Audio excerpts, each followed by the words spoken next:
The carnival was loud, music blaring, people screaming, but something else lurked beneath the surface, something dark. Locals whispered tales about a haunted Ferris wheel, a ghostly boy, they said, trapped forever.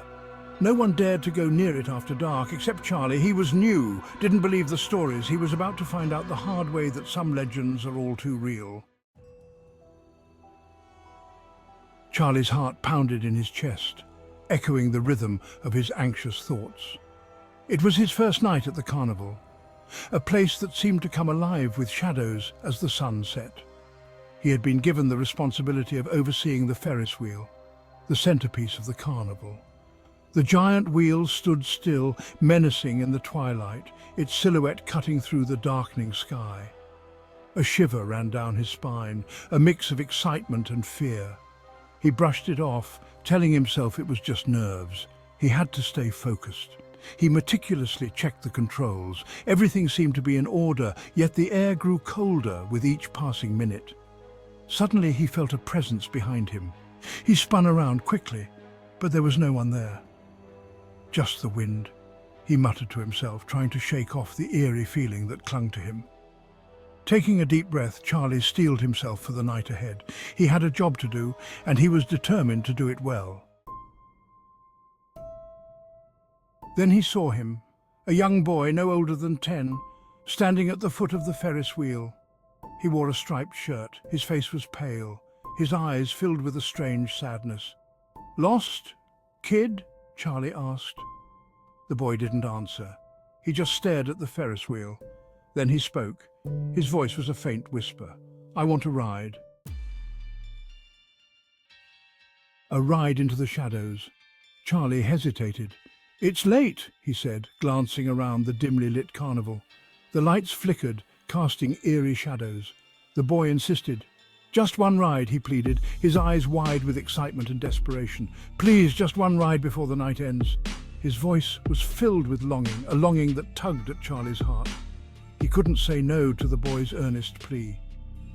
He led the boy to a carriage, secured him in, and started the Ferris wheel. The machinery groaned to life, and the wheel began its slow, creaking ascent. As the wheel picked up speed, Charlie felt uneasy. He looked up, his heart pounding. The boy was gone, vanished into the night. The empty carriage reached the top, swaying gently. Charlie's blood ran cold. Where did he go?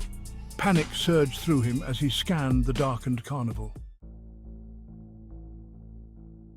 He rushed to stop the wheel, his breath coming in short, panicked gasps.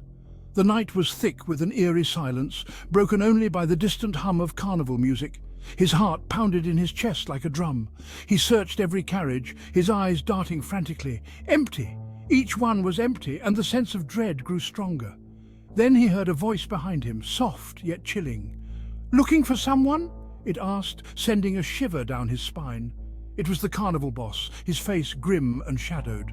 The air around him seemed to grow colder. "You saw him, didn't you?" the boss asked, his voice heavy with a mix of sorrow and accusation. Charlie stammered, "Who? What are you talking about?" His mind raced, trying to make sense of the situation. The boss sighed deeply, a sound filled with years of regret. "That was Timmy," he said, his eyes distant as if reliving a painful memory. "He died on this Ferris wheel years ago, a faulty bolt," the boss continued, his voice barely above a whisper. "They say he's still looking for his last ride," the boss added, his words hanging in the air like a ghostly echo. Charlie stared at the Ferris wheel, its silhouette looming ominously against the night sky.